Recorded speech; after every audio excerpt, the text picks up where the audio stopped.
This exercise might be a little bit controversial to some in terms of its role as a muscle builder. And it happened with Jesse too. You could check it out right here. This is literally what young little Jesse looked like when he started.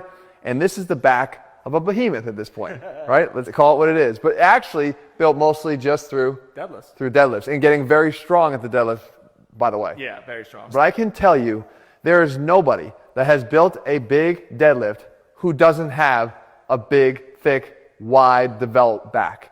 It just doesn't happen. It's true. Deadlift is not a back exercise. Yeah, you heard me. Sure, if you're a complete beginner, it might lead to some hypertrophy stimulus. It might lead to some growth in that early stage until you build solid muscle and strength foundation. But after a certain point, in order to continually trigger mechanical tension in the targeted muscle groups, you need dynamic contraction through a significant range of motion. With the exception of erectors, deadlift doesn't put any of the back muscles through a measurable range of motion.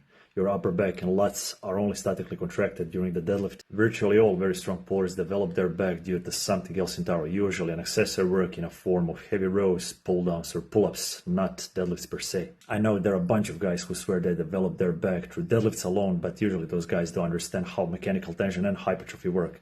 And they tend to completely overlook other factors that play, arguably more important factors. If you're talking in general, in terms of how many muscle groups it involves, and the systemic effect of the lift, sure, deadlift is a high return on investment lift. But if your primary goal is hypertrophy, muscle growth, considering the deadlift doesn't put any of the involved muscle groups through full active range of motion, also the fact that it's extremely fatiguing on your CNS, conventional or sumo deadlift is anything but mandatory, efficient, or high return on investment. There are far better and more efficient options for each individual muscle group if strictly hypertrophy is the goal. Conventional or sumo deadlift is only mandatory if you're a competitive powerlifter. That's it.